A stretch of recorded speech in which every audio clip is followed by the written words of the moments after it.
We're going to start in a minute, a second. Hi, everyone. Hi. Let me ask you before we begin if you don't mind silencing your phones so we can focus on what's going on. My name is Nava Rennick, and for those who don't know me, I am a longtime summer resident of Woods Hole, and more recently a year-round wash ashore living in North Falmouth. And I want to thank Ruth Gaynor for asking me to open this event up. I was going to say I know this building really well, almost every inch, but the reality is I've really not been on stage. So I'm happy to be here. And on behalf of the Jewel Cobb Action Coalition and Housing Assistance Cape Cod, it's my honor to welcome you to We the People Civic Engagement in Action, held here in this historic hall. We're grateful for the Marine Biological Laboratories for their hospitality and to the Falmouth Cultural Council for their support.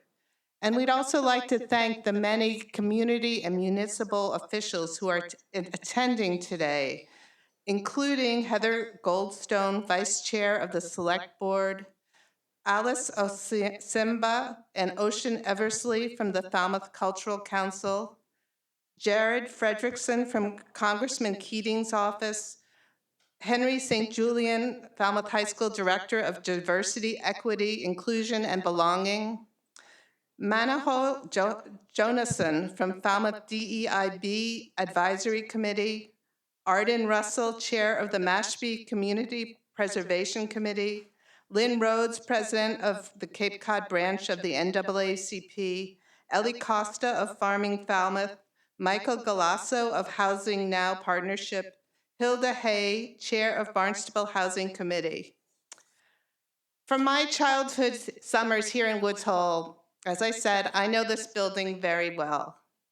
In the lobby, there's a more recent addition, the photos of Jewel Plummer Cobb.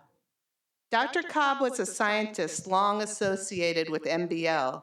She worked for a more equitable and inclusive society throughout her career as a researcher, professor, mentor, and university president. We hear a lot about citizens' rights, participatory democracy, civic engagement, civic activism, civics. But in practice, what do these terms really mean? Some fear that democratic processes are not just slipping, they are being shoved out of the way. And our country is too big, politics too cumbersome, and individuals too powerless to make change. But now, more than ever, change has been left in our hands. Today's speakers will spell out forceful examples of that kind of civic engagement. They are sure to inspire all of us to imagine ways of exercising our rights and obligations for participating in our own communities. We're thrilled to have Tamara Lanier return to Falmouth as our keynote speaker. Her 2019 lawsuit propelled the start of the Jewel Cobb Action Coalition. It brought hidden aspects of Falmouth history to light by exposing the white supremacist beliefs of scientist Louis Agassiz and his pseudo-scientific efforts to prove them. That information inspired our community to call for changing the name of Agassiz Road to Jewel Cobb Road in Woods Hole. In Jewel Cobb, we have a name that symbolizes the inclusive neighborhood we want, not the racism that Louis Agassiz promoted. And that process of name change was another example of how a small group of local citizens who recognized an injustice, organized to make a wrong right, then researched and followed through on the formal steps it would take to enact that change and make a lasting difference. Congratulations to Ms. Lanier on the victorious resolution of her landmark lawsuit. The daguerreotypes of Renty and Delia Taylor will belong to the International African American Museum in Charleston, South Carolina. Tamara Lanier's book, From These Roots, My Fight with Harvard to Reclaim My Legacy, has just been nominated for a Pulitzer Prize. Welcome, Tamara Lanier. Your inspiration will affect all of us.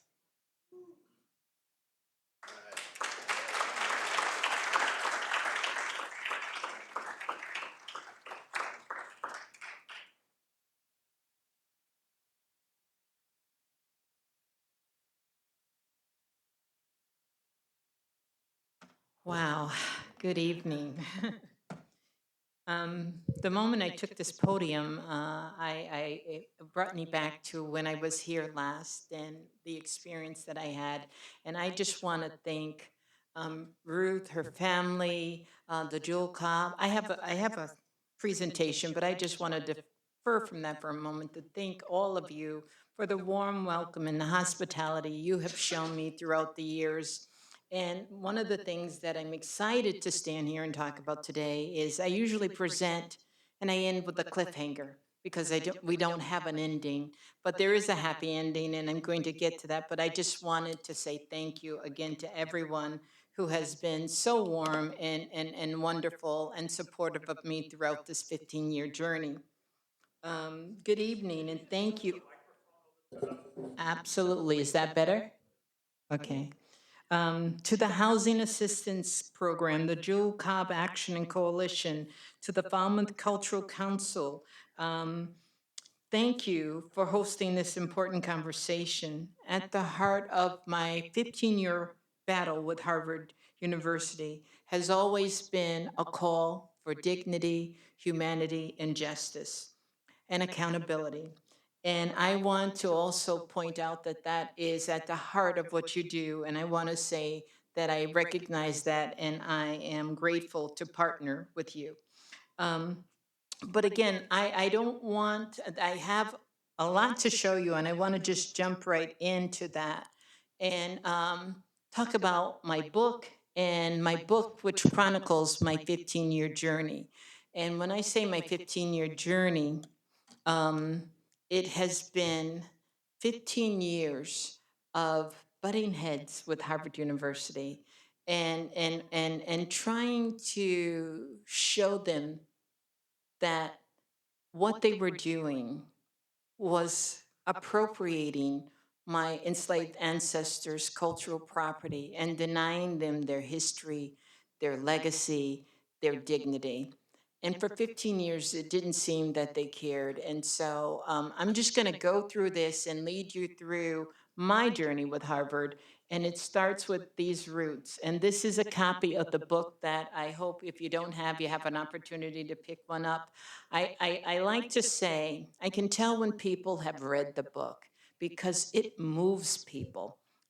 People identify with it. They see and feel the humanity of the request, the humanity of my purpose, and it inspires people. So I can tell when people have read the book. This is an image of my mother, Maddie Pearl Thompson Lanier. This is my mother when she was younger. This is an image that my daughter created, that she imported an image of me, Papa Renti, and my mother. But my mother grew up in what she liked to refer to as the cradle of the Jim Crow South. She was the daughter of sharecropper parents. She grew up in a small rural community of Mount Meigs, Montgomery, Alabama. And that becomes significant as we get further along because what I later learned in doing the genealogy work that Harvard challenged me to do because they said I could never prove my tie to the enslaver, the man who enslaved my ancestors. He actually owned a plantation in the rural community of Mount Meigs, Montgomery, Alabama. But my mom was also the keeper of our family story. She was a woman she was a teacher. She was a retired teacher, retired principal, but she was an amazing storyteller and she had the gift of such recollection. Her memory was, I like to say, whenever there was something that someone couldn't recall, they would go to my mom and say, Maddie, do you remember this? And my mom would give the full breakdown. She was an amazing person. But what she learned as a child, growing up in the household with her parents and grandparents, Her grandfather, who was also named Rinty, was born a slave, lived many years as a slave, and would share those experiences with my mom. Slavery in my family was real. It was real to my mother because she was hearing these stories firsthand from a formerly enslaved person. And he would share these stories with her, and he would always start with the proud black African who he referred to as Papa Rinty. My mom never saw the image of Papa Rinty, and I often think about if I had discovered this just a few months earlier, my mom would have lived to see this image. But she only heard stories, and she would share those stories with me as a child. My earliest memories is of my mom sitting and sharing these stories of her of her African ancestry and Papa Rinty. When my children were born and when they were old enough, my mom shared those stories with them. And so what my mom was doing was she was passing along the generational account of who Papa Rinty was. And oops, I included this gentleman. His name is Rich Morrison. My mom, towards the end of her life, she started saying to me, I want you to write these stories down. I want you to do a family tree. I want you to do the genealogical work and put together a small book that chronicles our family history, starting with parenting. And so and this, we have to, for context, this was 2010. And the internet then was not what it is today. And to do that kind of work, you would have to go to the archives, you would have to actually go to those locations and do that work. I didn't know the first thing about it. And I was out for lunch one afternoon walking. My mom had passed by now. And the last conversation I had with my mom when she was in critical care, she said to me, I want you to write these stories down. I want you to make this family tree. And I promised her I would. And so after her passing, the one thing that I often thought about was that my mom went to her glory trusting that this work would be done. It had to be done.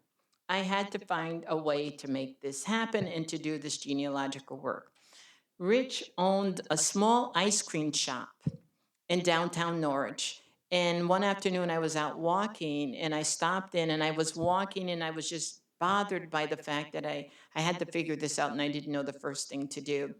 And I stopped in, and for whatever reason, something just caused me to bare my soul to Rich and tell him the problem that I had and that I don't know what to do. And he says to me, I love doing this work. He says, write down what you know and give it to me, and I'll do the research.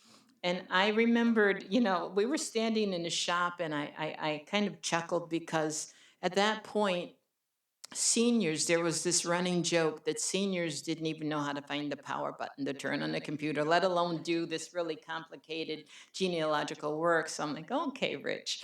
And so I did. I wrote down, he tore off a receipt from his from his register, and I started writing the names. And the one thing that he told me that was specific in helping him find Papa Rinty was that I talked about Papa Rinty's African origin.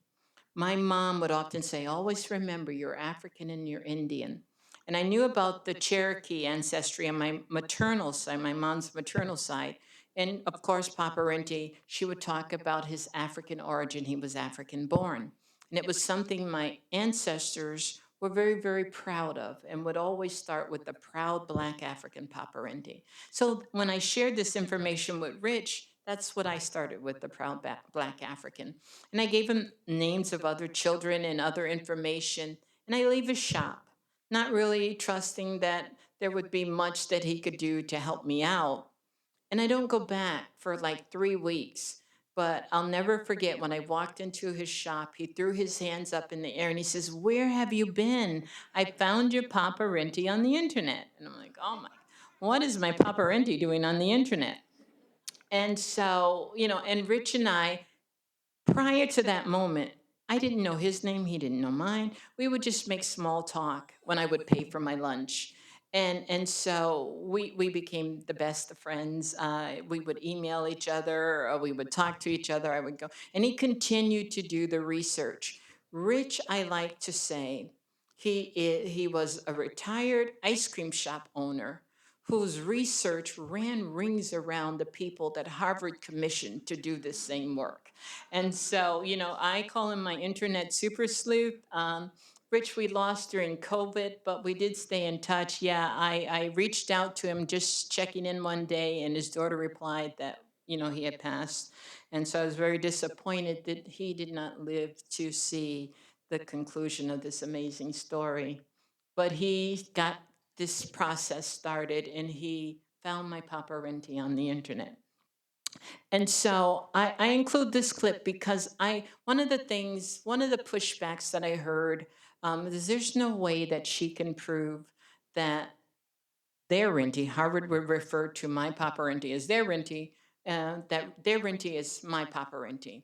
Um, and one of the things that I offered as evidence, and I often talked about this, we were talking about who Papa Renti was before Harvard knew about the daguerreotypes. My family from 1850 to where I stand today celebrated this man as the proud Black African. And so my daughter, my oldest daughter, who is now 40, her very first book report was about Papa Renti. And I included this in the slide to show this was done in 1994, her fifth grade book report, and she wrote about Papa Renti. And she also, in the acknowledgement, in her dedication page, she dedicated it to my younger daughter, her little sister, so she will always know who she came from. And so, but this was history that we were writing down and talking about before the discovery of the daguerreotypes. And I want to apologize for my grandson who's up in the back. I am the third generation grandchild. My daughter, his mother, the fourth, and he is the fifth generation grandchild of Papa Renti. His name is Elliot Nace Hardy the fourth. And he's clapping for himself. But again, my mom would always, when she would tell us these stories, she would say, always remember and never forget and write it down.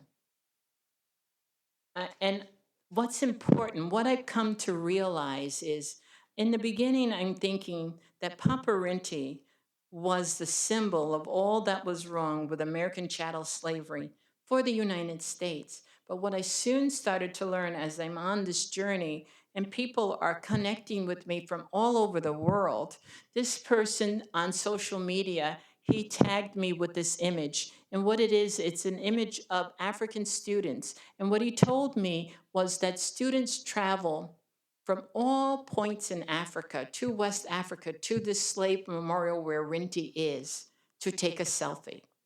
And he said, on this day, I think it's documented 100 and some odd students traveled to this slave memorial in West Africa to take a picture, to take a selfie with Rinty. And that touched me because I was in my limited thinking who Rinty was for the US. And what I started to realize was that he became a global figure of all that was wrong with American chattel slavery. This is Grindelwald, Switzerland, where Louis Agassiz, the scientist who created the race science, was born. And this is Sasha Huber, who is an author, an activist, and an artist. But what she did was she petitioned the Swiss government. In Switzerland, there is a mountain called Aggersishorn. And so she petitioned the Swiss government to change the name of the mountain from Aggersishorn to Rintihorn. And yes, she did. And she waged a campaign that included people from all over the world. And so, granted, while she wasn't successful in changing the name of the entire mountain, she did get a peek. So what Sasha did was she chartered a helicopter, flew to this, and this is on the north face of the mountain. This is in the Swiss Alps, one of the tallest mountains in the world. And she laid stake for Rinty and Rinty Horn. And so, and there's an amazing story about Rinty Horn. If you Google Rinty Horn, you'll find this amazing story about Sasha Huber's journey to rename one of the tallest mountains in the world from Agassiz's Horn to Rinty Horn, kind of like what we did with the Jewel Cobb Center.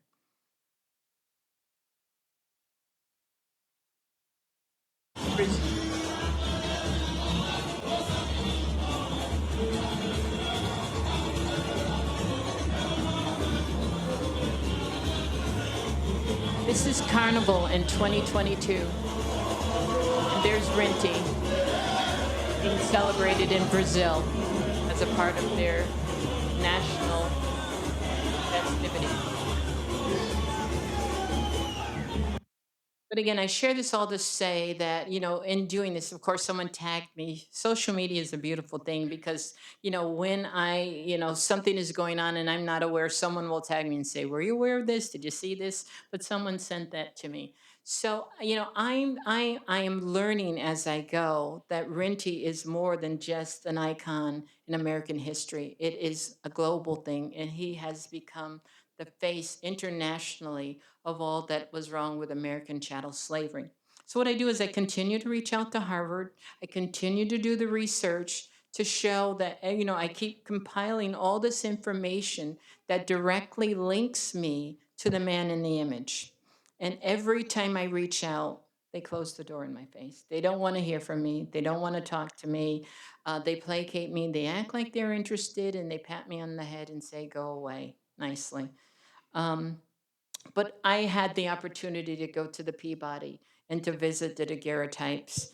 And I was excited about going and seeing them and actually experiencing them for the first time.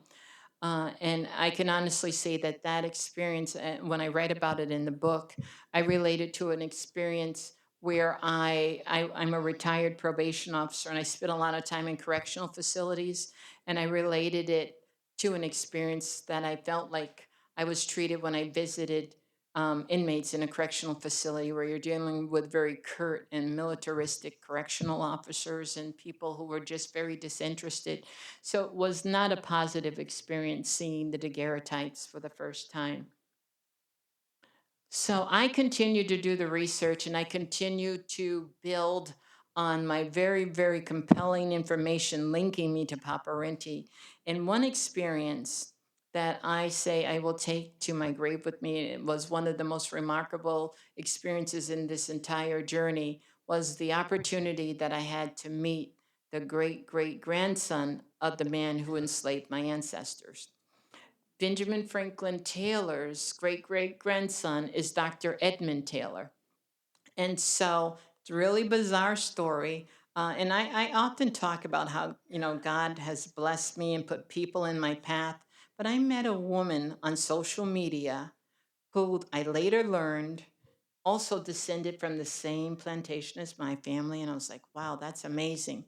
Um, I also continued to talk to her, and I learned through the wills and the probate information that I had that my family was dispersed among the children of the slaveholder.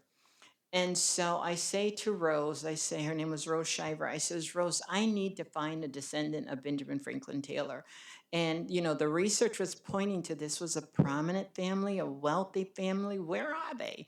And so Rose helped me find Dr. Edmund Taylor. She actually finds his telephone number and gives it to me. And I'll never forget, this was a Sunday afternoon, and I had just come home from church, and I'd settled in, and I was just ready to do research, and I'm talking to Rose. And so I said, well, Rose, are you going to call him? You know him, you're in Columbia.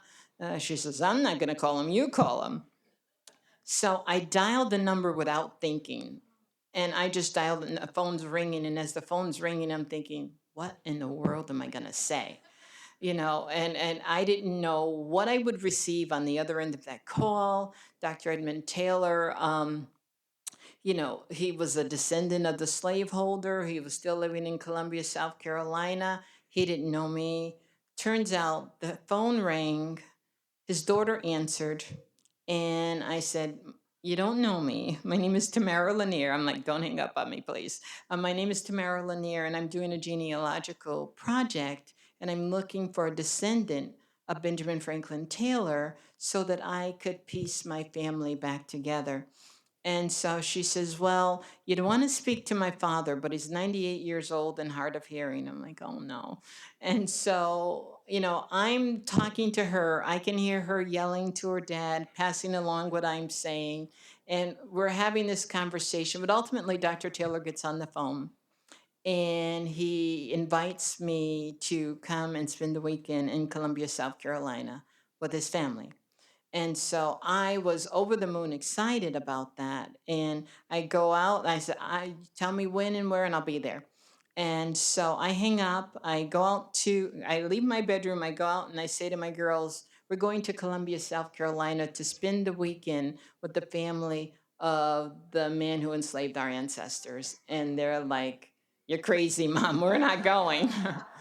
I could not give them a free ticket and a free trip to South Carolina, but I can honestly say that that was an experience I will take to my grave with me. I had an amazing time. Dr. Taylor was amazing. His family was warm and welcoming.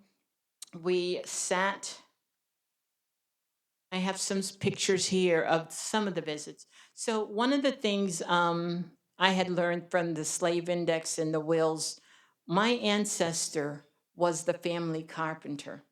And so, as we're sitting, and Dr. Taylor served a dish that was a grit casserole with grits, cheese, and some sausage, but it was great. It was delicious.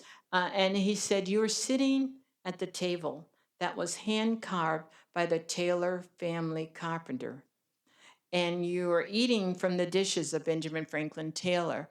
And I have the picture up in the top right corner. You can see some of the dishes, but I was trapped in that moment because I knew, according to that probate will and the slave index, that my ancestor was the family carpenter.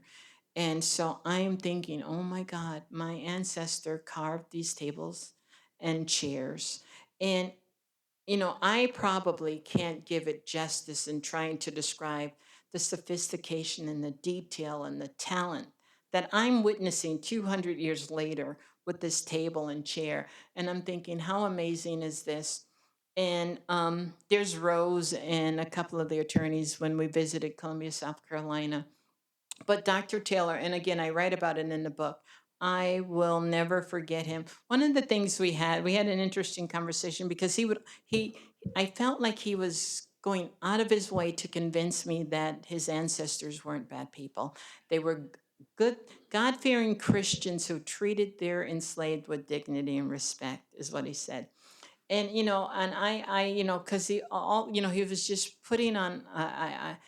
He did so much to show me the good that the Taylors had done, but I pointed out to him that there was no dignity in slavery.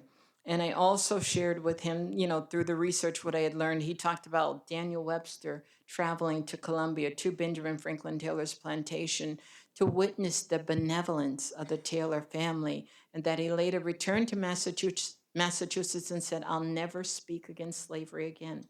Dr. Taylor told me this. And so, and I pointed out Dr. Taylor because you have all of these Boston and Massachusetts politicians and scientists traveling great distance. It wasn't jumping on a plane back in 1850. It was like a 2 or 3 week journey to get to Columbia. They weren't all coming just to witness the benevolence. These people were all heavily invested in the Industrial Revolution and in slavery and in cotton. So, we agreed to disagree on why these people were coming from Massachusetts to Columbia. But he really tried to impress upon me the benevolence of the Taylor family. This is a copy of the Blueback Webster, the book that Rinty used to teach himself to read.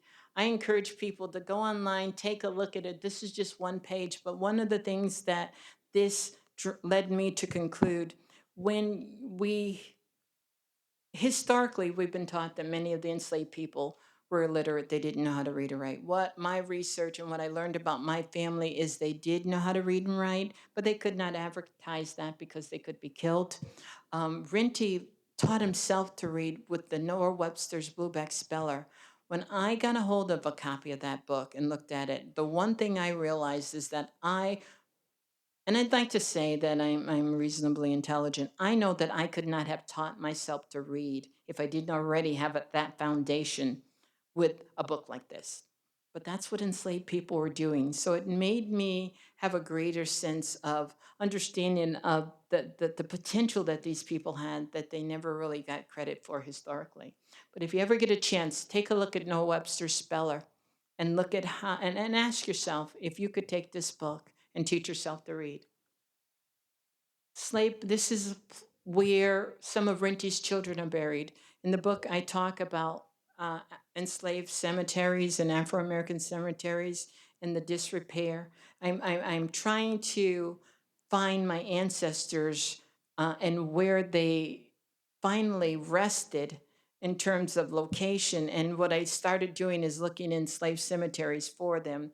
And this is a place where some of Renty's children, my mom's grandfather is buried here. And this woman, Denise Harden, there was a newspaper article, Montgomery Advertiser, where she talks about the just disrepair of these sacred spaces. Many of these people who were thrown away in these locations were veterans, Civil War veterans, and they were just disregarded as if they never lived.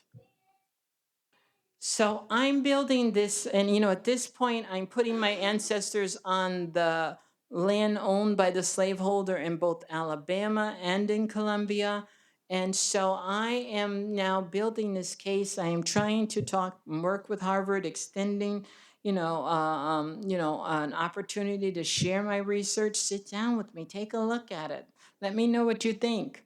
Not interested. So what inspired me, I read an article that involved an artist, Carrie Mae Weems, who she was an artist from New York who saw the daguerreotypes and was so troubled by what she saw, she secretly photographed them and came back to New York and hosted an exhibit that was entitled "From Here I Saw What Happened and I Cried." When Harvard learned that she had secretly taken those pictures, they threatened to sue her. And so, they were fighting back and forth about it. And ultimately she says, there's a question to be had as to whether or not you actually own these, whether or not this is cultural property that belongs to the ancestors of these people. So she welcomed Harvard in the fight. And Harvard ultimately dropped the lawsuit and purchased her images, thereby extending their control over them as well, and did not sue her. But one of the other things that was never, Harvard didn't have copyright on them to sue her anyway, because these daguerreotypes are 100 and at this point probably 150 or 60 years old in copyright. They're in public domain. So, but nonetheless, I knew I needed to talk to an attorney, and I happened to be at an event in New York where Attorney Ben Crump was speaking, and I was in an auditorium with over 500 people. I was in the back. And at this point, he's talking, and I'm thinking, he would not be intimidated by Harvard and their influence and their might and their wealth. I got to talk to this guy. And so as I felt like he was wrapping up, I'm weaving my way through the crowd trying to get there, and other people are positioning themselves to get selfies with him. So I am just, squeezing through the holes in the crowd trying to get to him. And then I'm thinking, as I'm making my way to the podium where he was speaking, is what am I going to say to capture his attention? And I thought the only thing I had the image of Renty, and that is so powerful. I said, I will show him this picture and tell him that, he is my ancestor and that he is being exploited by Harvard. And so I made my way to the podium, and I made my way up to him, and I showed him the image. And later he said to me, after looking at that image and hearing me, he couldn't think of anything else. He called me and he said, I am very interested in this, but I have to find a Connecticut or a Massachusetts attorney who is going to be willing to take on a 200-year-old reparations case involving slavery. And I was like, oh no, that's not going to be easy. Turns out Ben Crump had a cameo role in the movie written by Michael Koskoff, a Connecticut attorney. He wrote the screenplay for the movie Marshall. They're filming on the Hollywood set, and Ben talks to Mike about this case, and about Harvard and what they had done and the proof that I had that I'm an ancestor and how they were discarding that. And so Mike takes on the case. And so I call this the making of a dream team. Two powerhouse attorneys. I included this because a student, and this was a European student, who created a cartoon narrating my story. And the press conference that we had, when we filed the lawsuit, it made the front page paper of the New York Times. And we, at that point, had not talked about the fact that we were suing.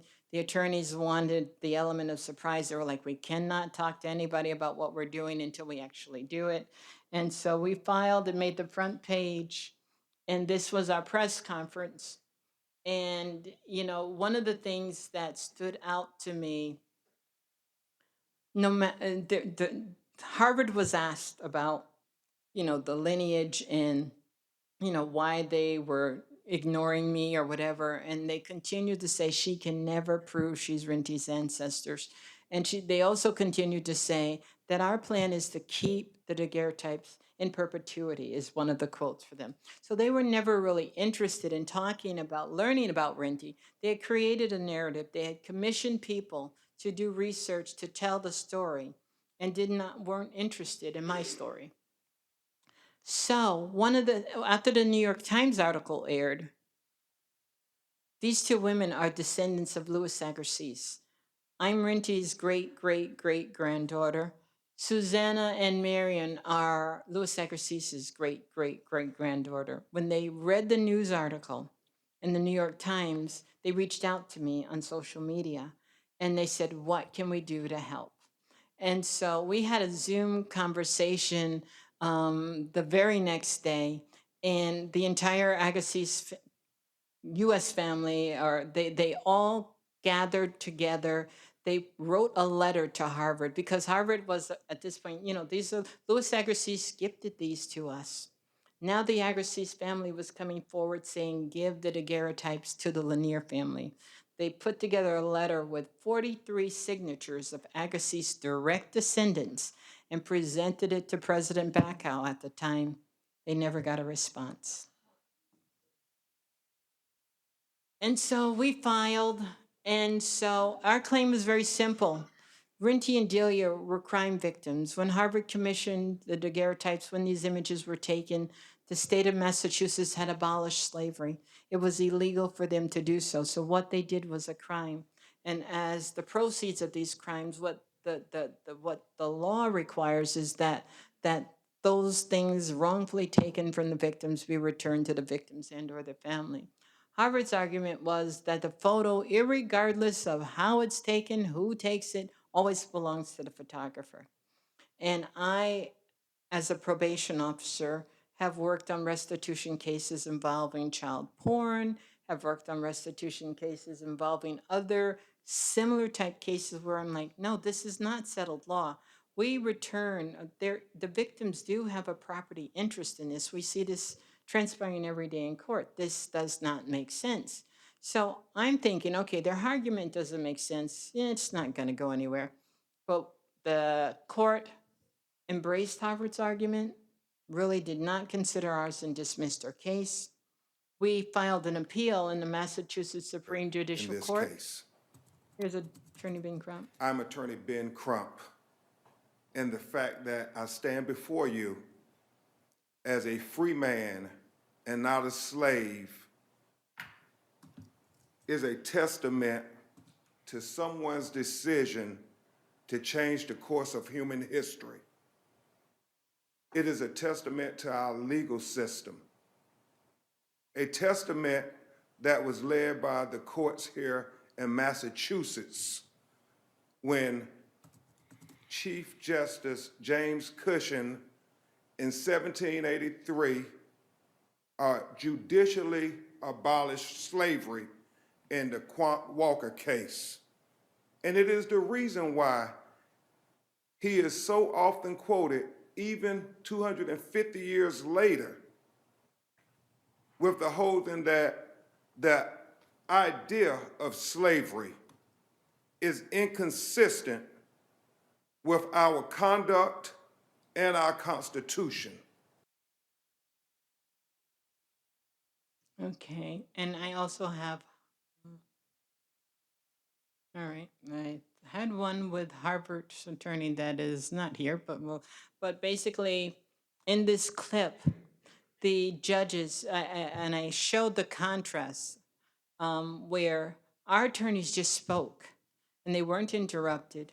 The Harvard attorney was peppered with really, really probing questions. Every time he couldn't get a sentence out, one justice or another would jump all over him. But the one thing they kept asking was, what is your property interest in the daguerreotypes, Harvard, and where does it stem from? He could never answer that, and that was because of an amicus brief that was written by some Harvard students, Harvard law students. One in particular, Jared Martin Drake, who wrote, and he captioned his amici, Harvard archives bear strange fruit. There's blood on the leaves and blood at the root. And what he talks about is provenance and good title. And he said Harvard does not have any paperwork. He said, unless it's hiding in plain sight, they don't have the documentation that they're required to have to show ownership. And that basically, when you gift something to a museum or a library, you have to show that you have a good title to give it, that you can lawfully give it to someone. And Harvard has to document all of these things. They're required to do this. And what he explained is there's no paperwork anywhere showing that they've done this kind of documentation work. And so the judges said, what is your property interest? Where does it stem from? Harvard could never, their answer was, their property interest doesn't matter. What's important is I don't have a property interest because the subjects of a photo don't have a property interest, so I couldn't inherit that property interest. And so and the other thing that they did, the justice talked about that when you kidnap someone, force them to disrobe and you take nude pictures of them, that's a crime.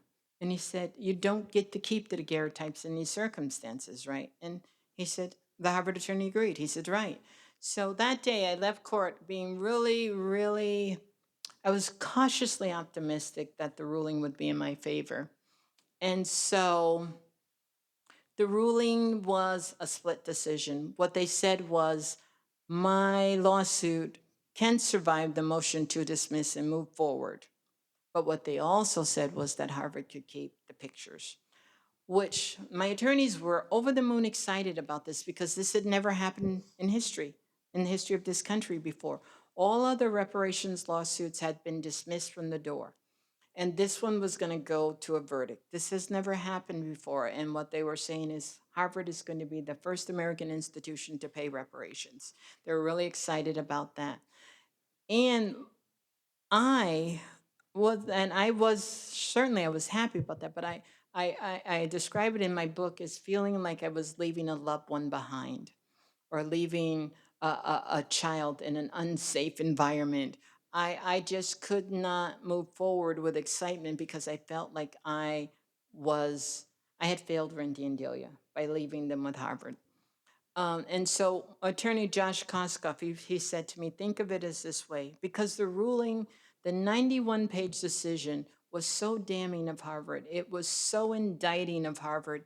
There was only that one line that said they get to keep the daguerreotypes that was in their favor. Everything else was a stinging indictment of them. We conclude that Harvard's present obligations cannot be divorced from its past abuses. In light of Harvard's complicity in the horrific actions surrounding the creation of the daguerreotypes, once Lanier communicated her understanding that the daguerreotypes depicted her ancestors and provided supporting documentation, we discern in both existing social values and customs and appropriate social polity a duty on Harvard's part to take reasonable, certain care in responding to her. So Josh pointed to that and he said, Harvard now knows, they're put on notice that they have to engage with you respectfully and they have a duty. And there's, in legal terms, when you have a duty to do something, it's beyond an obligation to engage respectfully with you. And if they don't, it gives you another cause of action. So he said, whatever Harvard does with the daguerreotypes, it cannot offend you. And so he said, look at it this way. It puts them in a box where they can't do anything with the daguerreotypes unless it's something that I would approve. And so that makes news. Black woman makes history, and because the case was moving forward. And and I encouraged you, there is a Massachusetts case lookup. Harvard had filed a confidentiality brief, but basically said I could not talk about some of the stuff I witnessed in that deposition and those things. So I can't talk about it. Some of it's there in the filings if they haven't pulled it down, but that was an eye opener for me. The one thing that I will say is I was justified. What I learned made me feel justified in the way I said they treated me, in the way they made me feel. When I said that they were disrespectful to me and I felt disrespected, there was a lot that came out in discovery that justified that. This is Massachusetts Chief Justice. Harvard's conduct thus belies its purported commitment to enable descendants to recover their histories, to tell their stories, or repair meaningfully the harm it has done to them. I mean, when I say a scathing indictment of Harvard, yeah, there was nothing good in that report for them. And Justice Cipher, another one, and she goes even farther because she talked about that she didn't agree that Harvard should keep the daguerreotypes, that she believed that they could carve out, because there's no existing precedent, that this is something that they can carve out a new way forward, because of the nuances of this case. But the other justices did not agree. My book is published. And, it's a tell-all. For those who've read it, I didn't hold any punches. I just told my truth. And after the book was published and we were doing some talk, Harvard reached out to the attorneys. I included this picture because in the last chapter of my book, I write that when this book is published, the first thing I'm going to do is take it to my mother's graveside and give her copy and say that I have kept my promise. I have documented our family history. I have written it down, and here it is. So this is me and my grandson. And what I did was, my mom loved flowers. She was a very religious person. I took a cross. I bound the book to the cross. I put flowers around it, and we took it to her graveside and we gave it to her. And I said, here is your copy, Mom. I have written it down. I have done the work. And so my promise was kept, yes.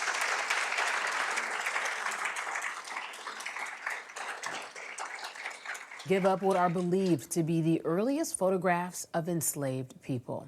The 175-year-old pictures will now head to a museum of African American history in South Carolina. Now, this is a part of a settlement with a woman who says she's a descendant of the people in the photos. Tamara Lanier identified one man as her great-great-grandfather, Renty, who she calls Papa Renty, and the images were first commissioned by Harvard biologist Louis Agassiz, whose theories on racial differences were used to support slavery in the U.S. Descendants of Papa Renty and the descendants of Louis Agassiz coming together saying, we're better than this, America. We're better than this.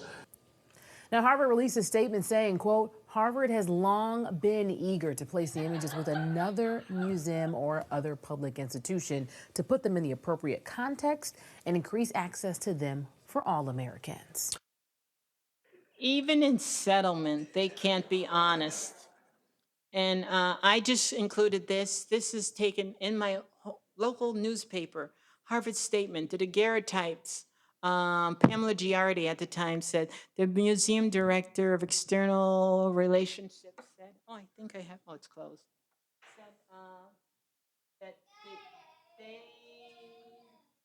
they're extremely delicate and they will be well cared for. We anticipate they will remain here in perpetuity. This has always been their plan. And now they're saying that, it was always their intention to get them away. If that were the case, we never would have had to sue. And this is the other one where they said, they also said that they can't confirm my genealogy. In court, what Harvard said over and over again is we don't dispute Miss Lanier's genealogy. So they're going to dispute it in the court of public opinion, but in the court of law, they're saying we're not going to dispute her gene. And it's just, I just, in resolution, I just wish that they could be decent, but that they won't give me that. And again, just where they said, for the purposes of this motion, Harvard does not dispute Mrs. Lanier's claim of ancestry in your filings.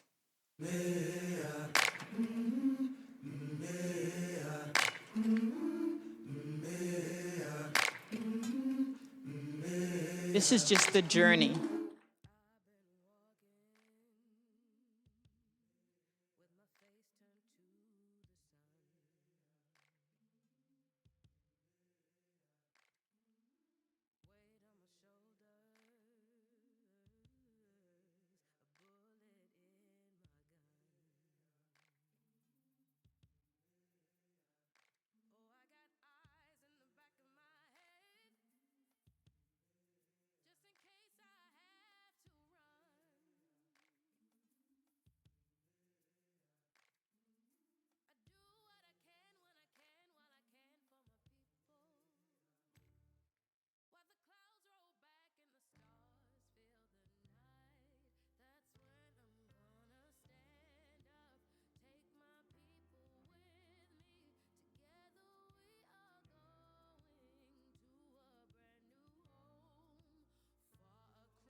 And that's all.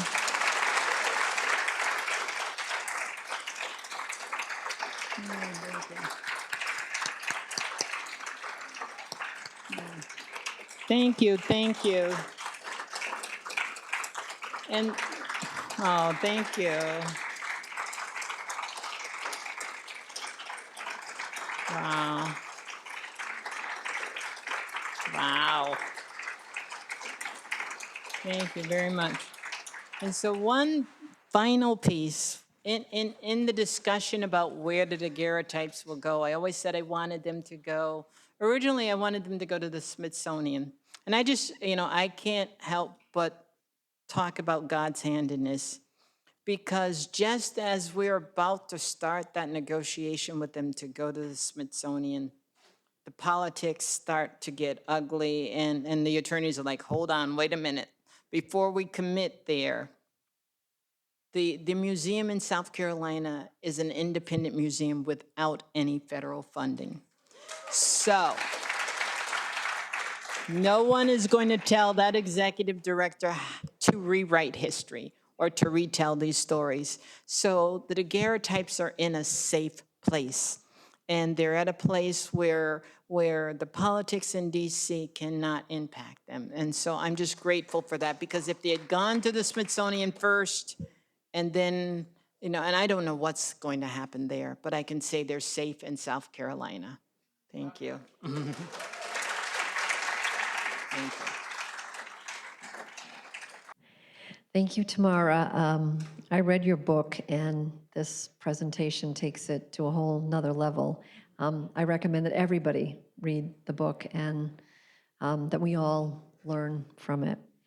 I'm Patty Mitrokostas, here representing housing assistance, and happy to be here tonight to celebrate our partnership with the Jewel Cobb Action Coalition. And now we're going to lead, or I'm going to lead, actually the audience can lead with questions and answers.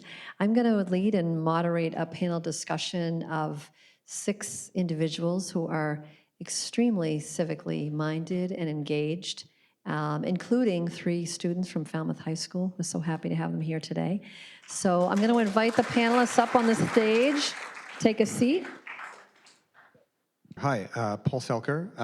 I live in Arlington, and my day job, I run a broadcast production company, a live stream production company called Spark Street Digital. In Arlington, I have probably too many flavors of civic engagement for the amount of time I have to give them, but I'm a town meeting member. I'm on the board of our local news website, Your Arlington, and several other committees besides, and that all started from Arlington Civic Academy in the first class of which I was in. So that's what I hope to talk about here, and with that, I'll pass it on. Great. Thank you. Thank you, Paul. Okay. My name's Elizabeth Saito, and I'm a writer, a journalist.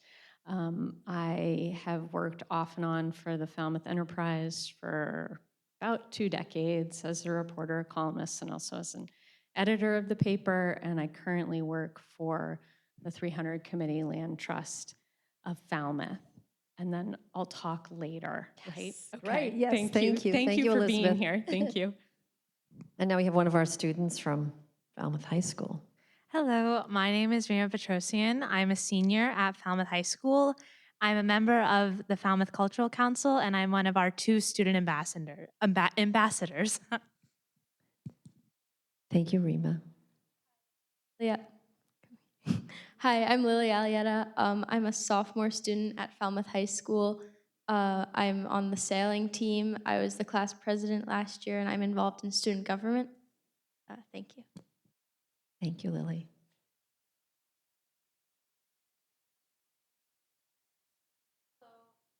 Hello, I'm Tara Vargas Wallace. I am the founder and CEO of Amplify POC, and we are a racial equity organization that focuses on eradicating the racial wealth gap and fostering ownerships in communities of color. And a very valued board member at Housing Assistance. Hi, That plug, thanks. my name is Catherine Ferranti. I'm a sophomore at Falmouth High School. I'm involved in golf, I do cross country, and I'm involved in student government. I was the vice president last year, and I'm a student rep this year. Wonderful, thank you. Thank you, Kate. And Paul, you're involved in a particular initiative that you'd like to talk to us about today. So could you tell us a little bit about that? Tell the audience a little bit about it? Yeah, Great. sure. Thank you. Yeah, thanks. So I know that there's my engagement in Arlington politics, town politics at least, or civic life, started through Arlington's Civic Academy, which is a project I know is attempting to replicate itself here in Falmouth. So I think I'll just briefly describe what it is in Arlington, and hopefully that'll be interesting to folks who are trying to spread it here. So the Civic Academy is run by the town of Arlington, and it's a 6-week program that takes students through the different departments of the town, different functions of the town, through the clerk's office to the Department of Public Works, Health and Human Services, Parks and Recreation, everything, and ultimately equips the people who go through it with the knowledge and hopefully some of the skills to contribute constructively to the town. There's a lot that I could say about it. I think the town originally saw it as a way to educate current town meeting members about how to be better at their job. Unfortunately, I think many of them already thought they knew everything they needed to know. So it served a different demographic, but in some ways I think more valuable because it is a gateway for people to get into civic life in Arlington. And I could say more about it, but it's now I think 4 classes on and has been really successful. Thank you. And I know we have your contact information, and we'll have it on our websites, and the Jewel Cobb Action Coalition also has all the contact information if anybody here is interested in hearing more, and I know you'll tell us more. And Elizabeth, my comrade in writing, who also has her notes in writing, as I do. As Henry suggested, next time I can have an iPad. That's way too techie for me. But so Elizabeth, could you tell us about what you want to talk about today? What civic engagement? I told Patty, I was like, you can ask me the questions, but I'm just going to be a politician and say, thank you very much, and say what I want to say. So just 2 things. First, thank you so much for being here. That you're here shows a desire to make your community better, and that is a wonderful thing. And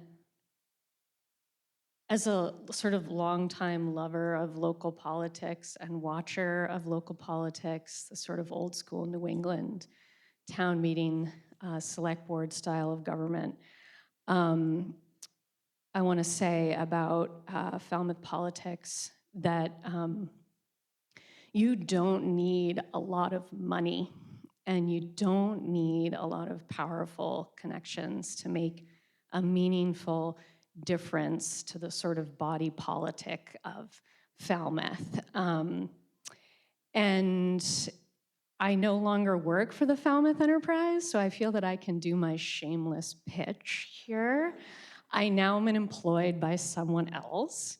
But really, if you're looking to become more civically engaged citizen of Falmouth, there's really no better first step you can take than subscribing to the Falmouth Enterprise, the local newspaper. Oh, wow. Thank you, everybody. So the Civics Academy sounds really cool. And you can kind of get like the weekly version with the Falmouth Enterprise.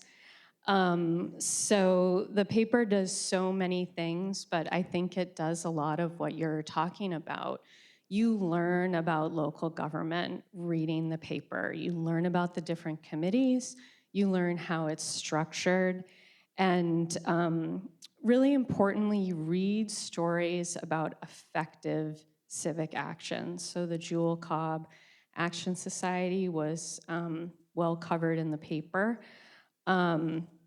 And you also, sometimes you have to read between the lines because the Falmouth Enterprise is a community paper, but you also read stories of ineffective civic action. So it really is a way to learn about how to operate. And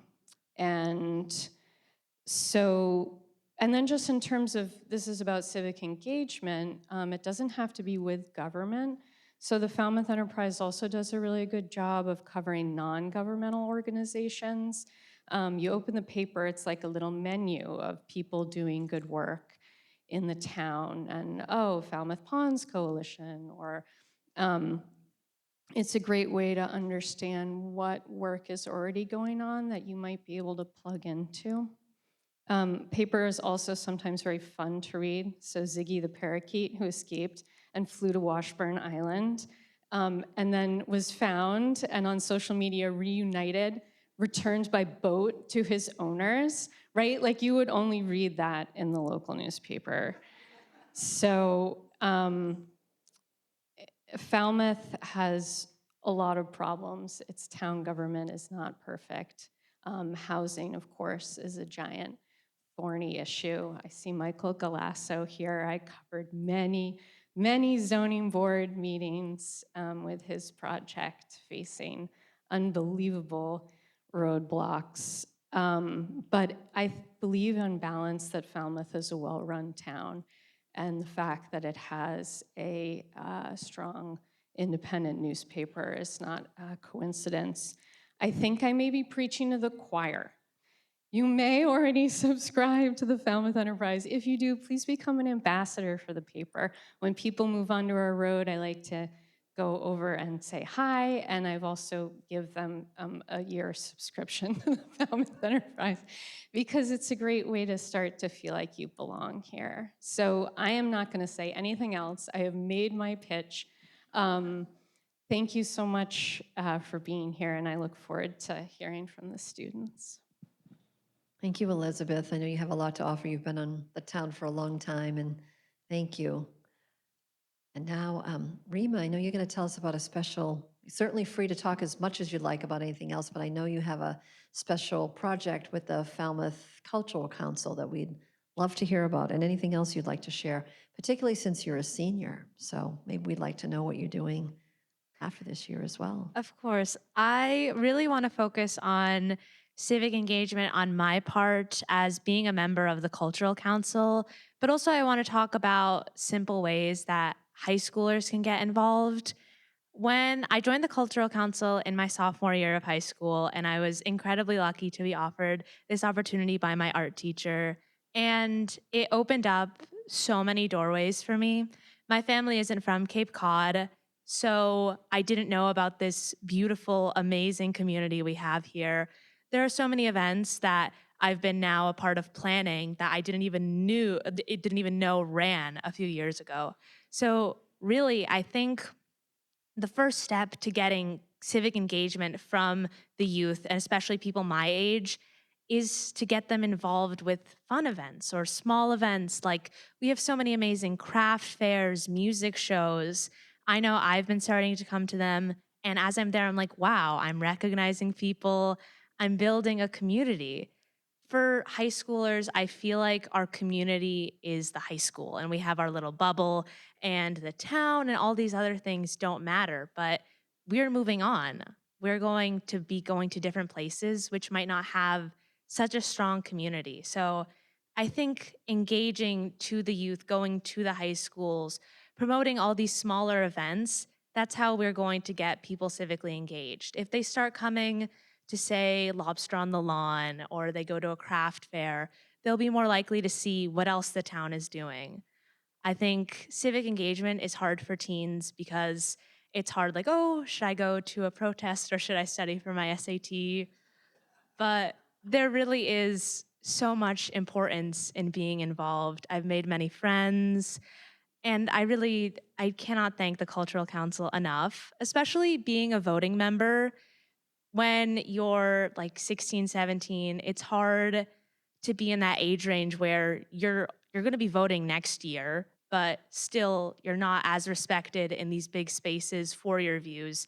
Teachers won't talk to you about things that seem to matter to you. Instead, it's just like, oh, let's focus on the core syllabus, but what about what matters to me at this moment? What about my future?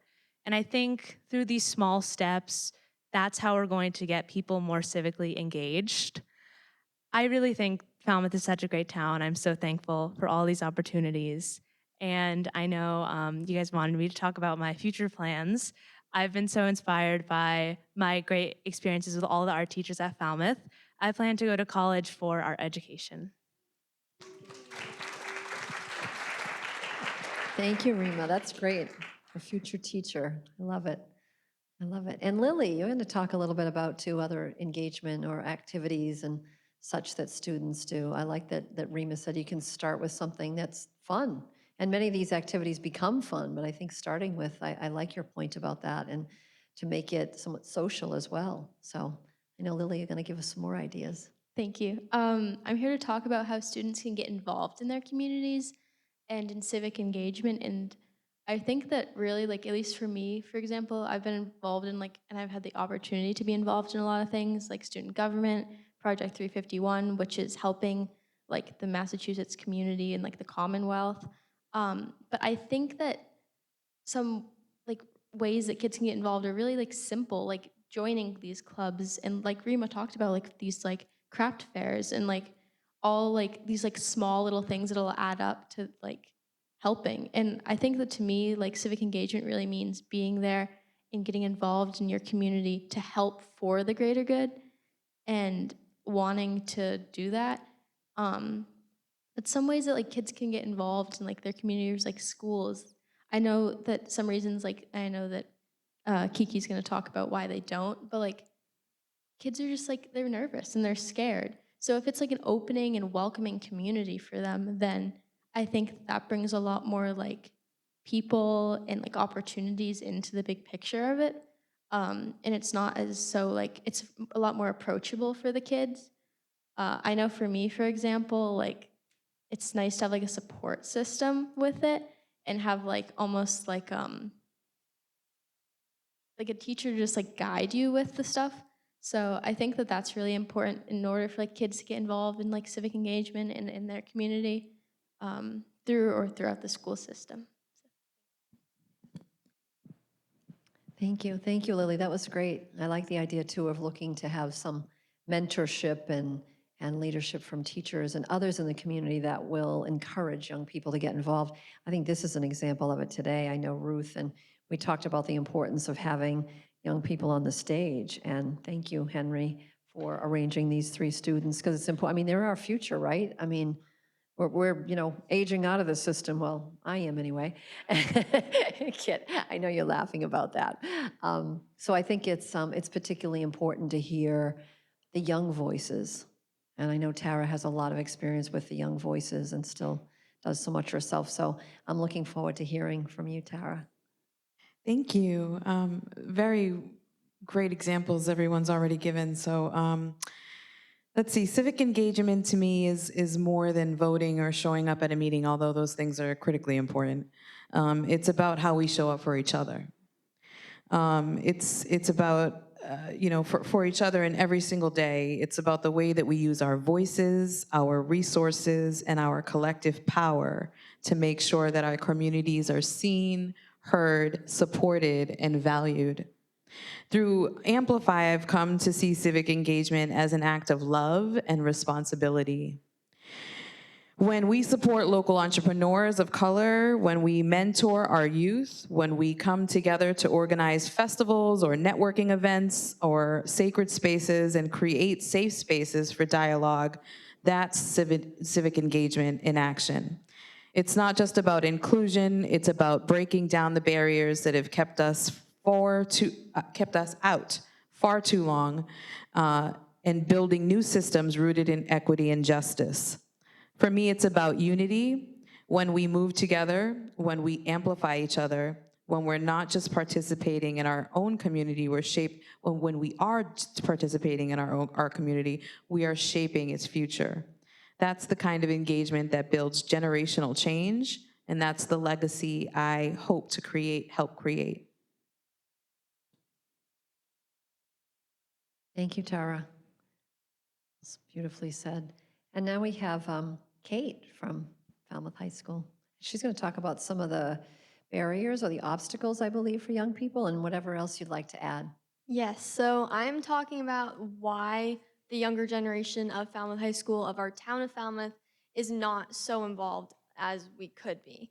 So obviously, as our other three students are here, we are all involved. We are in, as like the cultural council, we're in student government, and this opportunity to speak here was through student government.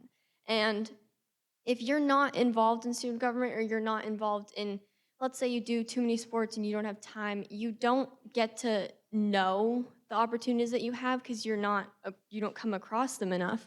So it's important if we broadcast things better, I think, because kids, they're on their devices, and yeah, we get emails for volunteer opportunities, but no one really checks their email, at least in my grade. We like scan through them. We don't really click on the links.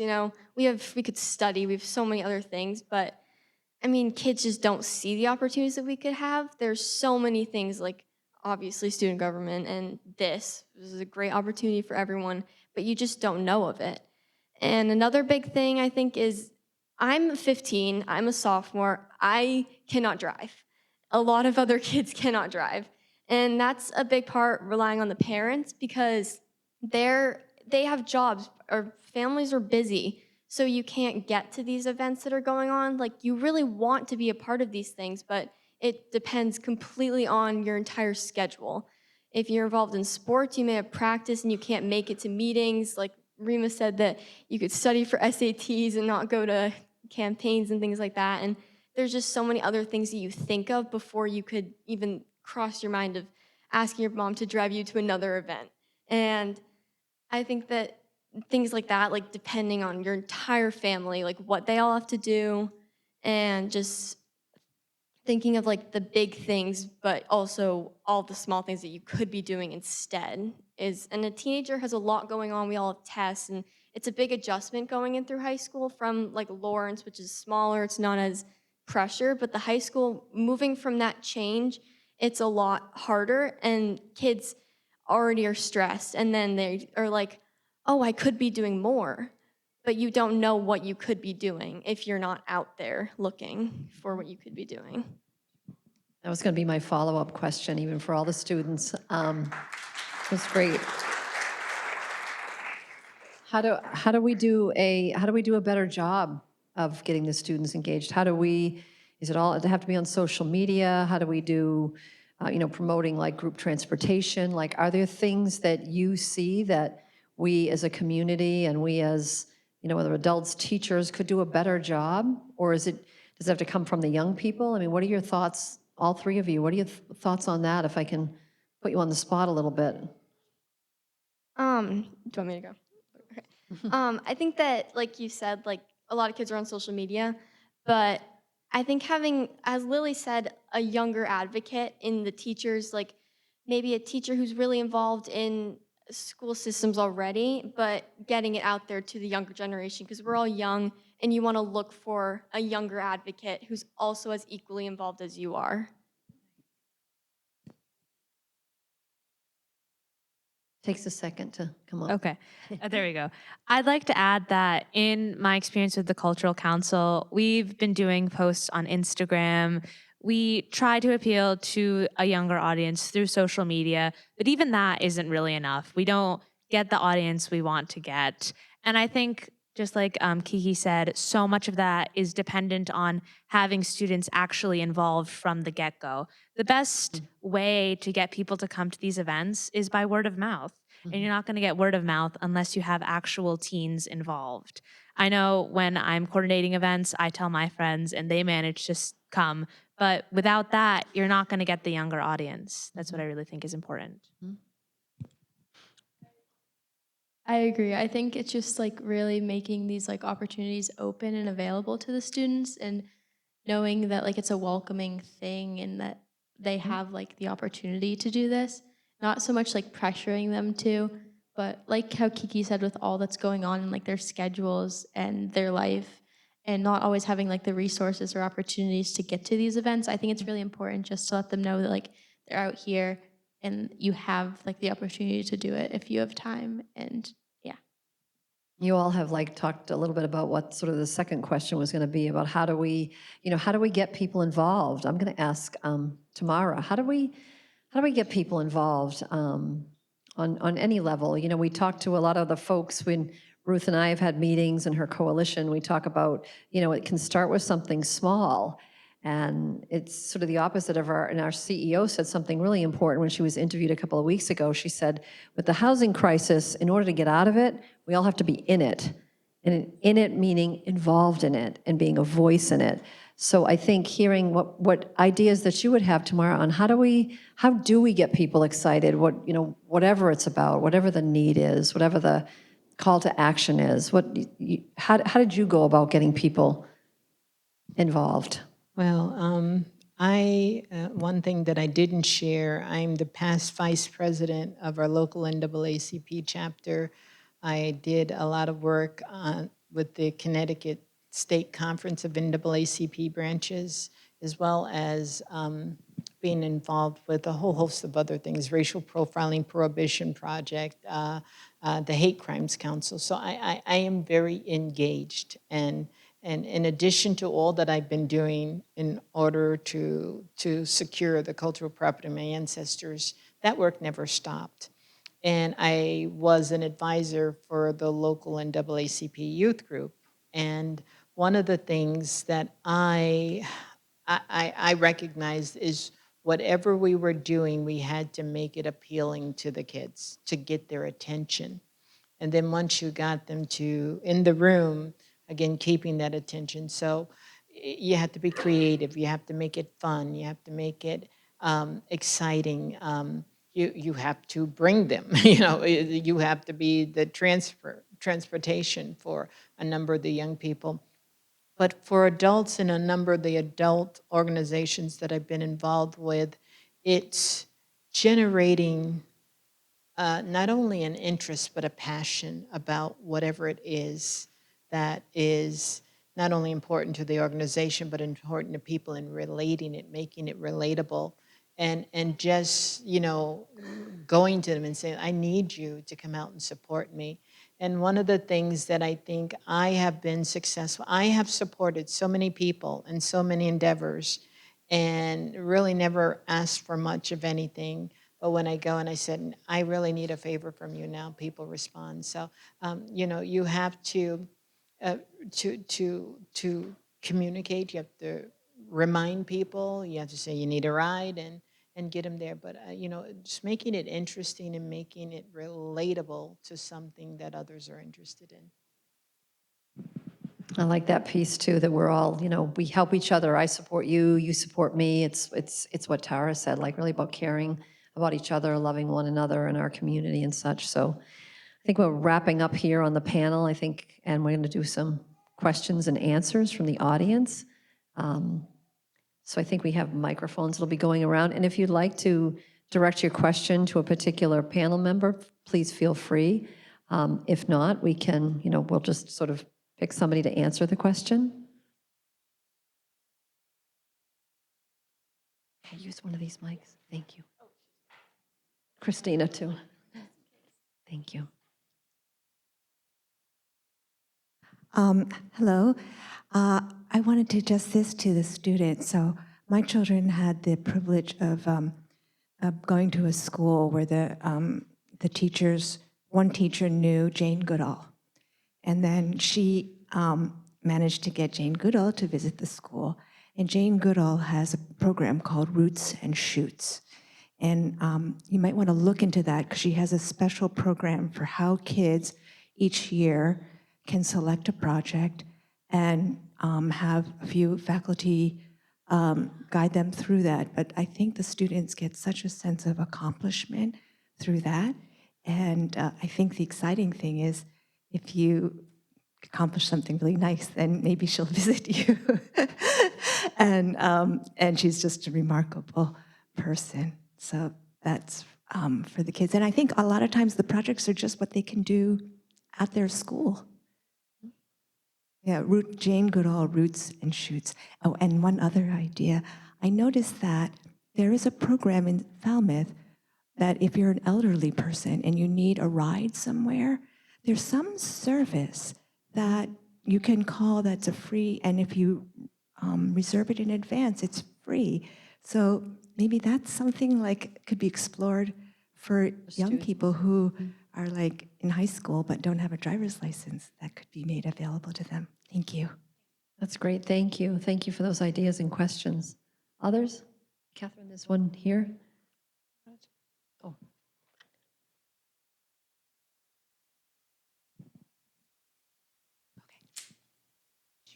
Thank you. Thank you to the entire panel for showing up for us and for all of the wonderful work that you do. I have a question for Ms. Lanier. Huge congratulations on your book, your journey, your wins, your clarity, your articulateness, everything. Thank you for all of that. I'm really interested to ask you about your insights about having difficult conversations. I was listening to that story about Dr. Henry Taylor and thinking that would be a really difficult conversation, challenging things that he felt and believed about himself, and just strategies, thoughts, insights, feelings around having difficult conversation. Anything you'd like to tell us to help us to do those things? Well, I have had a number of difficult conversations. And, you know, what I hope is that my grace and goodwill shines through. And as I was sitting at the table with Dr. Taylor, and certainly not agreeing about everything, but grateful for the opportunity, grateful for him opening his home to me, I had to say to him respectfully, Dr. Taylor, there is no dignity in slavery, because, you know, I felt, you know, what he had set in place for me. He had invited other descendants from the Taylor family. One was a Black man who he put through medical school, and he was actually nearing the end of his medical career and ready to retire. He wanted me to know that I put him through school and I did these things. He took me on a tour of Columbia and showed all of the wealth of the Taylor family and how much they had contributed to the larger state of South Carolina. He told me that South Carolina, Columbia was, the way he framed it, Charleston was originally the capital of South Carolina, but it changed to Columbia because of the Taylor family and what they had donated to the state, which I don't know, that may or not be true, but he wanted me to see that they had done things to atone for the sins of the past. And I just wanted him to relax and we share information. And I wasn't there to judge, to condemn him, but just to learn more about my family. And I learned amazing things. And like I said, what I took away from that visit, I never could have found in research. And him talking to him specifically, he was like the keeper of his family story. He knew so much about all of the Taylor family. But, you know, I had to, you know, I had to convince him to relax and stop trying to impress upon me that the Taylors were God-fearing Christians, as he put it, who treated their slaves with dignity and respect. And I just let him know, with all due respect, that, you know, that wasn't what I was there for. I wasn't there to judge him. But it was awkward. But I, you know, like I said, it took away so much more than I offered or gave in that meeting, and just internally grateful for it. But, you know, even in court, some of the difficult conversations we had, I remember there was when we were at Middlesex Superior Court, and the attorneys and we had 2 teams of attorneys with about 10 attorneys. And Harvard came in like 20 deep with attorneys. And, you know, one of the things, my attorneys would often extend a hand and you know, be gracious. And I remember one afternoon, they rolling in with their briefcase, you know, in a parade, looking like something from Dr. Seuss's. I don't know. But I'm just saying, you know, grace is something that is sometimes difficult. And I mean, even in the worst of moments, that day, I referred to one of Harvard's attorneys as my nemesis because he would just say such hurtful things and, some of the things that they had said. And after that Supreme Court hearing where he got lambasted and my attorneys got up and went to the other table and shook hands and extended a hand to them, which they had never done for us. So I think grace and extending that grace is what has got me to, I have perfect peace over all of this, and it is because of that grace. And I say things respectfully. And even in writing the book, the collaborator that I was working with, I said, I don't want anyone to read this and feel offended. And so, and I said, I want to be careful not to sound like an angry Black woman because I don't want to be labeled an angry Black woman, which is very easy for a Black woman to be labeled. But I said, I just want to tell my story the way it happened to me and let other people feel what they choose to feel.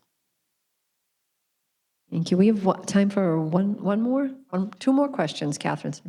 Right down here, please. And Christine is coming with the microphone for you. Oh, I'm sorry. There's one in the back and then you. Go ahead. Thank you all. Tamara, thank you for an incredibly inspiring and powerful story. I'm involved in our town government, and I'm often asked the question that our students were addressing, why aren't our young people more involved? And I would be curious to hear the whole panel's thoughts on a couple of ideas and how we make our town government more accessible and inclusive, but particularly with youth. There are a number of towns who have created dedicated youth councils, a committee of youth that advise the select board. Here in Falmouth, obviously with the Cultural Council, we've got one of our close to 40 committees has youth representatives. Would there be interest if we had something like a youth council or more designated spots on our committees? Do you think there would actually be interest from our high school students to get involved at that level? And to the rest of the panel, are there other ideas you can think of how we can make our government more inclusive and accessible? Because making sure that we've got the people that we need at the table is a constant challenge.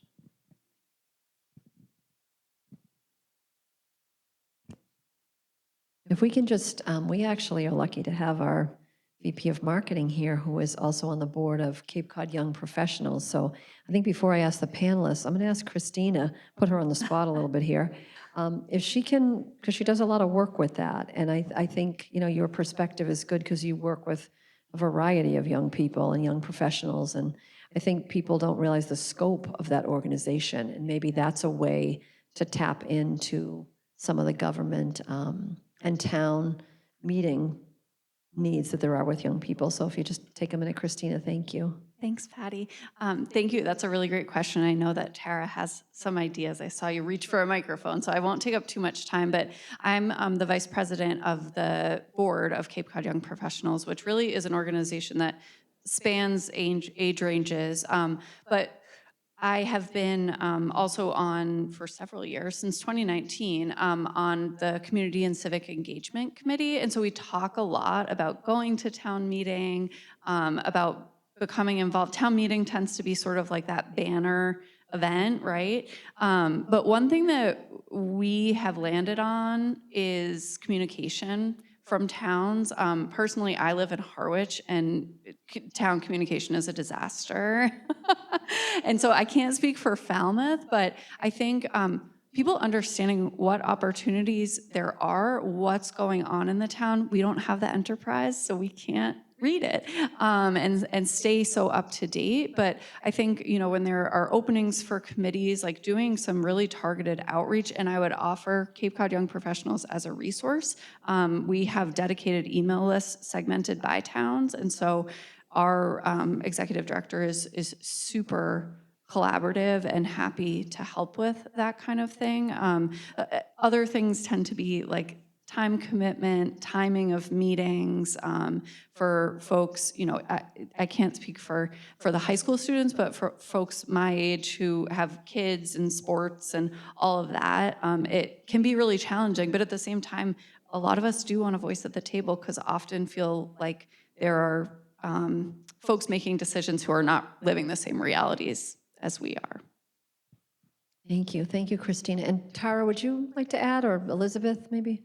No? Okay, good. Tara? Yeah, I was just going to say, break down the barriers, right? So like provide stipends. We're in a community that is resource rich. Provide stipends, provide resources, lead by example. Another idea is to, as Tamara was saying, really connect the stories, right? Connect stories that are related to the issues that are going to be impactful to the students, something that impacts the students. What are the stories? Really connect those stories. And then lastly, I just want to say, center it around culture and joy. I mean, that's where you're going to get kids really involved, centering it around culture and joy. Thank you. It's interesting. That's what both Lily and Remus said. Even the social, the really wanting to be part of something piece comes from. We have time for one more question right here. Hi, my name is Ocean Eversley, and I am the Diversity, Equity, and Inclusion Outreach Person for the Falmouth Cultural Council. I want to thank you, Tamara Lanier, for being here. It's like a modern-day miracle that you are here in Woods Hole. It's just amazing. And personally speaking, I was just moved by the events that led you here today. And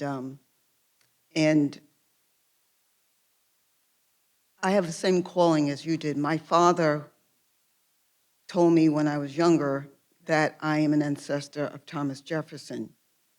And just recently, I was able to find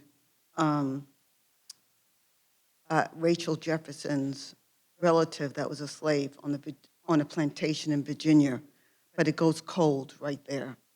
And I'd like to know if you could give me some advice. I mean, I'm not wealthy, and to get a genealogist to do the work for you is very, very expensive. That's something I could actually look for resources for, but I'm just wondering, what, other than the gentleman that helped you in the ice cream shop, I wish he was still alive. He was amazing. Yes.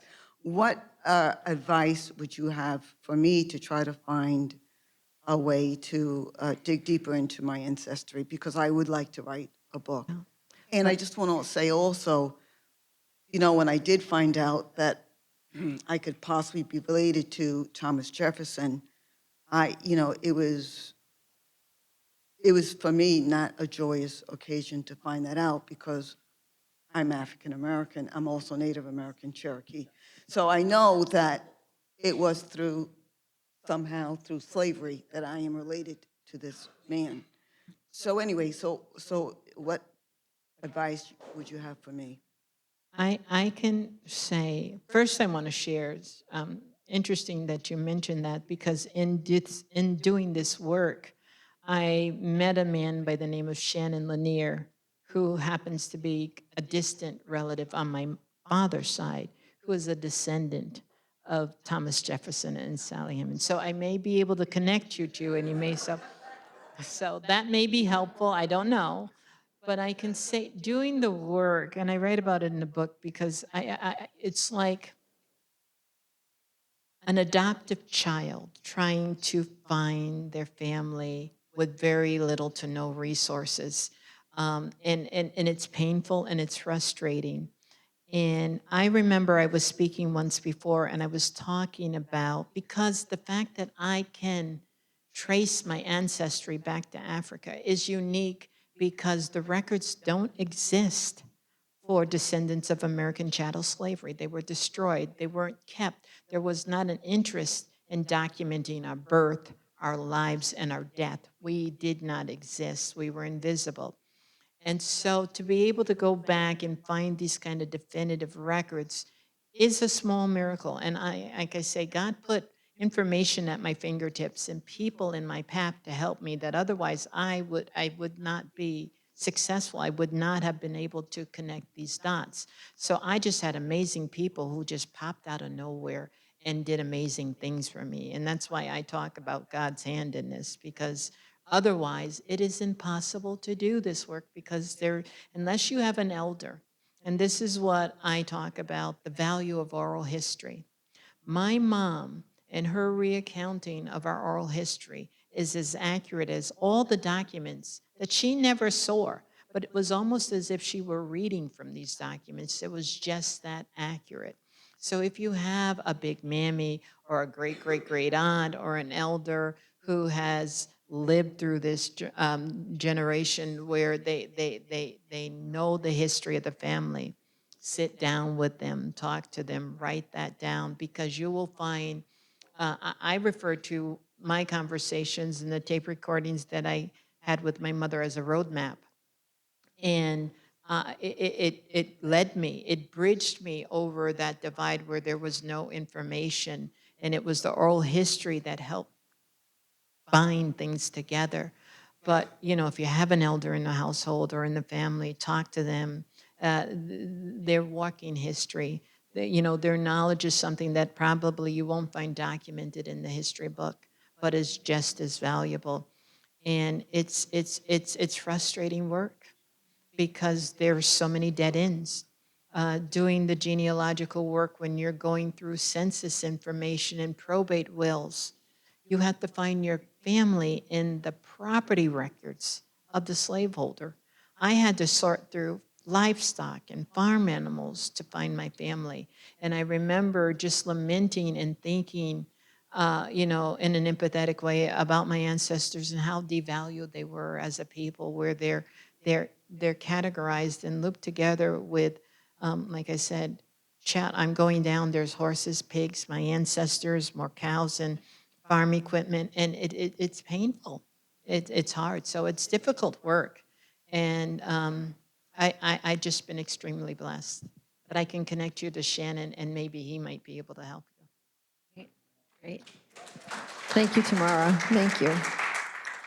Wrapping up our panelists, and thank you so much to all of you for taking the time today and sharing your unique experiences. And do a little plug for our 4th Annual Housing Summit that we sponsor through the Housing to Protect Cape Cod. Encourage all of you to go on our website and look. It's October 30th in Hyannis, and it's an all-day affair about what you can do, how you can speak up and advocate for affordable housing and such. So a little plug for that. And now it's my great honor to wrap up the program by introducing the founder or co-founder of the Jewel Cobb Action Coalition, the force of nature, Ruth Gaynor. Thank you very much, Patty. I thank you all for engaging with this program. Showing up is more and more important in these times. So we really appreciate that you've shown up for us and for these wonderful panelists. Each one so impressive for their commitment and persistence in what they do. And all of the people that you heard today are doing much more than voting to fulfill the mandates of a participatory democracy that we're supposed to have. And they've been persistent. They are examples of persistence in that effort. And that's the inspiration for us. That's what we all have to do. 2 things can be done right away in the lobby. And those 2 things are get Tammy's autograph in her wonderful book. You will enjoy it. It is so clearly and movingly set forth, and you learn so much more about the story and also about the thinking processes, not only of Tammy, but of the lawyers, the strategy that they had to have, and that Mike Koskoff sets out so brilliantly, so clearly, step by step. And it really teaches you how you have to think the way Tammy thought about her whole journey, step by step. And the legal processes were that way too. we didn't get to ask what made Harvard relinquish. I know we're going to have to follow up with that somehow. But after you get the autograph, do sign our petition for a civic academy for Falmouth, because we should start with municipal government and how it works for us, with us, and by us. We really, we do learn a lot in the newspaper, but Paul learned so much more in the academy of the basics. And that's what has enabled him to take much more of a role in his town of Arlington. We really do need to get involved and participate. That's our obligation as citizens. We will be delivering the petitions to the select board when we have everyone's signature. Finally, we want to again thank Dr. Nipam Patel and Kim Iber of the MBL. They've just been wonderful for us. And also Mike, our technical person, or their technical person, who always comes through with every glitch. I think he's left for the day, but but he told us exactly what to do and was there when we had problems. We also thank Eileen Miskell of Eight Cousins Bookstore. They always come through for us.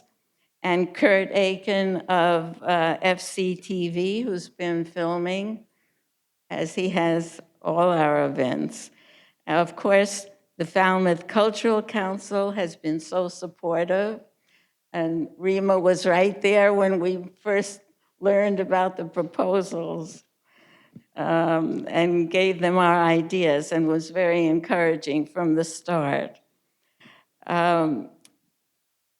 The Jewel Cobb Action Coalition is so grateful to Patty and Christina and Catherine and everyone at Housing Assistance for their expertise in pulling meetings together. So thank you all, and I hope to see you all again soon, showing up, because lots of things are going on.